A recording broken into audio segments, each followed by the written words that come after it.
We're coming off of God of War 2018. How do you top that? How do you deliver something that players will love maybe just as much as God of War 2018? The pressure was tremendous.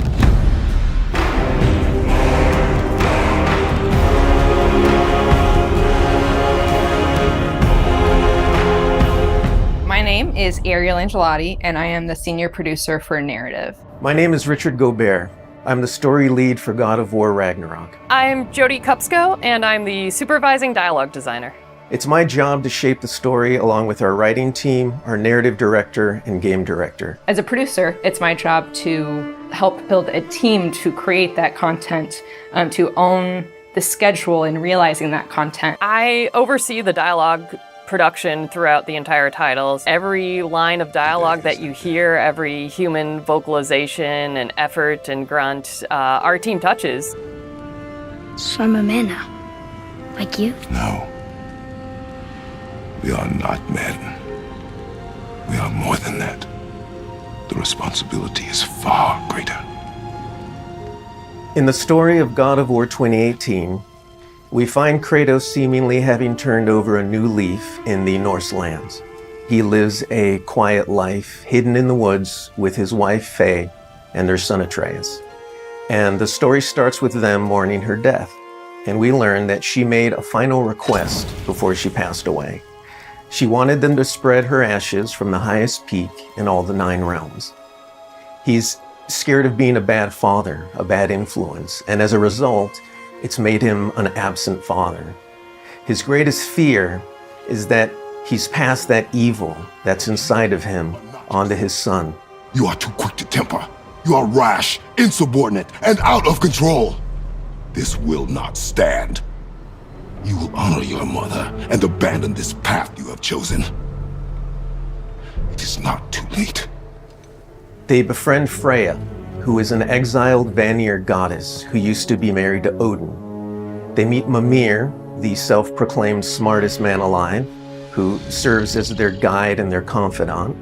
And they meet the Holdra brothers, Brock and Sindri, who are world-class weaponsmiths who end up their main source of upgrades and equipment. Now, among the enemies they make are the Aesir gods, whose leader is none other than Odin, someone we never meet in God of War 2018, but who casts a very long and dark shadow over the 9 realms.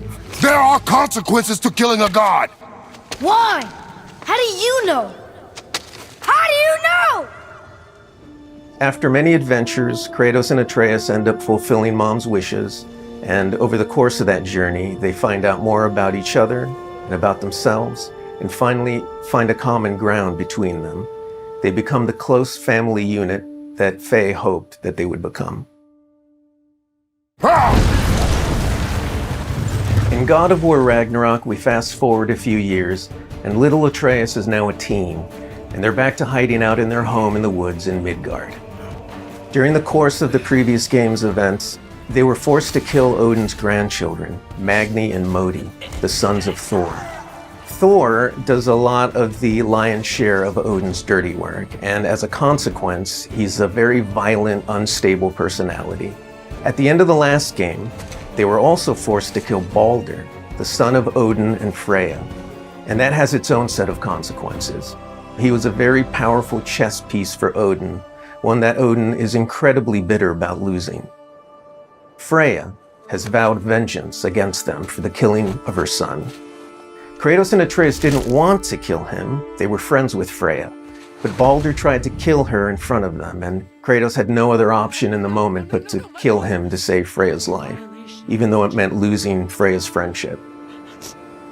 I will parade your cold body from every corner of every realm and feed your soul to the vilest filth in hell. That is my promise. He saved your life. He robbed me of everything.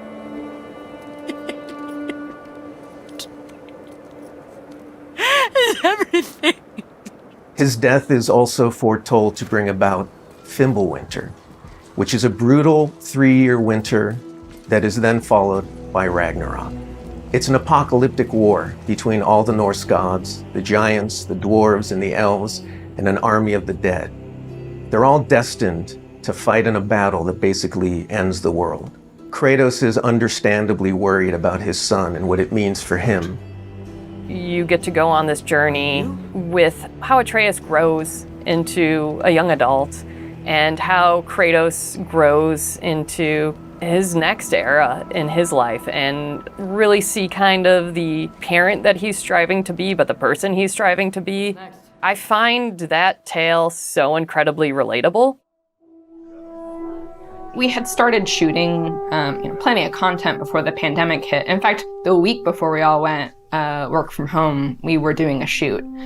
I remember being on and off that set, running back to the office and having to talk to studio leadership about what was going down and how this was going to impact us moving forward. And those were trying times. For us, it was a very unique challenge because we had to bring in actors and we had to record them.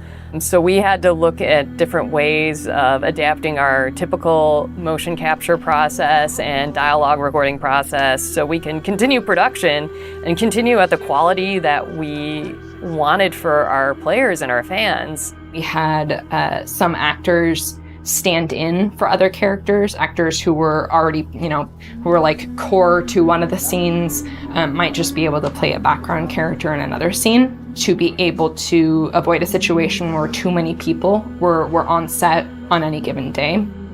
We avoided compromising the story that we were trying to tell as a result of the pandemic and these limitations that we had to deal with. There were no cinematics that we changed. We still have the same characters in them in the final game. We just had to get a bit creative with how we shot the content. Our actor for Atreus, Sonny, is a teenage boy, and his voice changed dramatically throughout the several years on this title. I don't want to fight anyone. I just want answers. We had to go in and even out that performance so it sounds like it took place over a short period of time. That was a unique challenge on this one.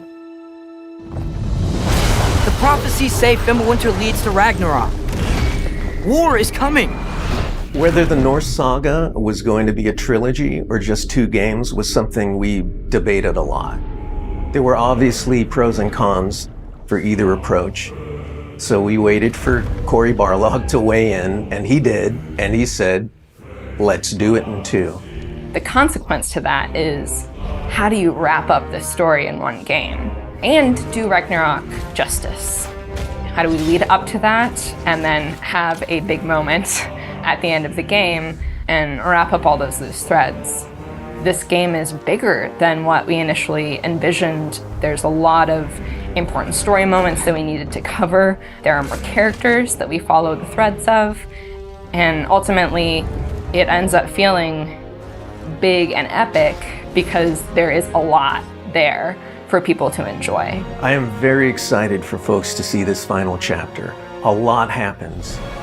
We put our characters through the ringer, but we also bring them closure and we provide answers to a lot of the questions the first game posed.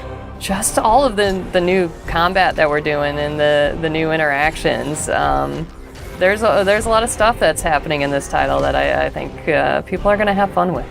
We all have our own personal Ragnaroks to deal with. And this story is about how you process that, how you own it, and how you make it a part of yourself and grow from it.